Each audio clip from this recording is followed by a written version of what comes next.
Eneo hili tulipo ni eneo la mazao ya vipando ya muda mrefu ambavyo ni mazao ya kimkakati kwenye halmashauri ya wilaya ya Mlimba. Tuna jumla ya takribani mazao 5 ya kimkakati ambayo tumeona tuweke mashamba darasa ya kujifunzia. Kwa hiyo eneo hili la 8 ni eneo tulotenga rasmi kwa ajili ya vipando hivyo. Hayo mazao 5, la kwanza ni zao la korosho, la pili ni zao la chikichi, la 3 ni zao la parachichi na la 4 ni zao la kokoa. Zao la mwisho ni zao la viungo. Viungo hivyo ni kama karafuu, pilipili manga, mdalasini na iliki. Aidha, haya mazao ni badala yale mazao ya kawaida au ya chakula ambayo ni mahindi, mpunga na mazao ya ufuta. Halmashauri imeona iweke mkazo haya mazao ili kuleta uhifadhi wa mazingira kwa maana ya agroforestry, lakini pia ni mazao ambayo halmashauri imeona iweke kwenye mpango wa mfumo wa stakabadhi za ghala. Kwa hiyo kwa mfano zao la korosho, halmashauri yetu ina jumla ya takribani ekari 135 sawa na hekta 54 ambazo tumelima na sasa hivi tumeanza mavuno msimu wa pili.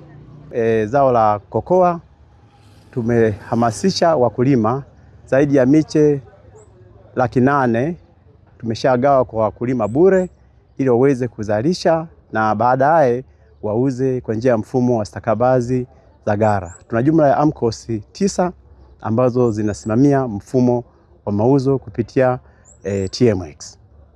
Kwa hiyo eneo hili tumeliandaa ili wakulima waje kujifunza na sisi kama halmashauri tuweke mkazo mwingi. Kwa mfano pia hata miche ya michikichi. Miche hii ni mbegu bora ambayo tunapata kutoka ASA. Tunaiandaa ikiwa na mbegu za awali kwenye vitalu vya halmashauri. Mpaka sasa hivi tumeshaandaa jumla ya miche 28,595 na kuwagawia wakulima bure. Mategemeo yetu ni kwamba wataweka uhifadhi kwenye mashamba yao, lakini baada ya kukomaa yatatumika kama mafuta na lishe itokanayo na mazao ya hili zao la chikichi. Aidha, tuna kata takribani 2 ambazo zinazalisha zao la parachichi. Zao hili ni moja ya mazao ambayo tumeona kama halmashauri tukiwezesha wakulima wetu wakaweza kuzalisha, watauza wakiungana na kampuni moja inayoitwa Toa Farm iliyoko kata ya Masagati. Kwa hiyo hao watakuwa wakulima wa nje.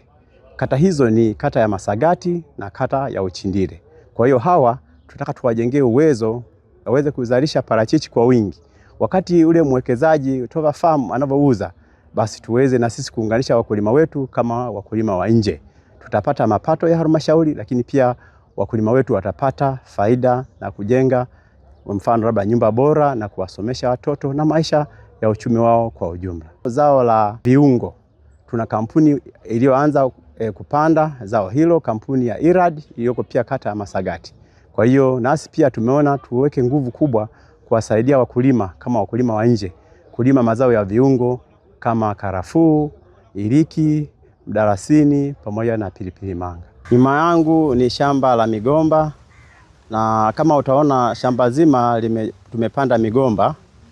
Faida ya kupanda zao hili ni kwamba liweze kuleta kivuli kwenye miche haya mazao ya kimkakati kama nilivyosema, lakini pia kuleta unyevu.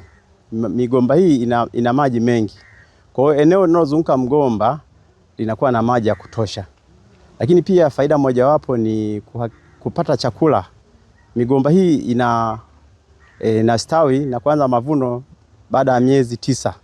Kwa wakati zao likiendelea kama ni karafuu, chikichi, parachichi ambayo yote hayo yana zaidi ya miezi na zaidi ya miaka 3. Kwa hiyo ndizi zitamsaidia mkulima kupata kipato ndani ya miezi 9 na kuendelea. Kwa hiyo sisi tumeona shamba hili tulipande migomba kwenye vipando vyote ili kuleta faida ya kutosha au ya awali wakati akisubiri hayo mazao ya kimkakati. Na kimsingi hili zao kwa halmashauri ya Mlimba tunalizalisha sana. Ya leo kuanzia tarehe 1 mpaka tarehe 8 ya mwezi wa 8, na wakaribisha wananchi wote, wakulima, wafugaji, wavuvi, wafanyabiashara, AMCOS, makampuni, ili kuweza kujifunza kwenye shamba letu hili la mfano. Lakini pia sisi kama idara kwa kushirikiana na mkurugenzi mtendaji ni kuendelea kutoa elimu kwao. Kwa hiyo hili shamba darasa tunawakaribisha waje kwenye maeneo yetu au kwenye halmashauri yetu ili tuwaelekeze namna bora ya ustawishaji wa vipando hivi. Asante.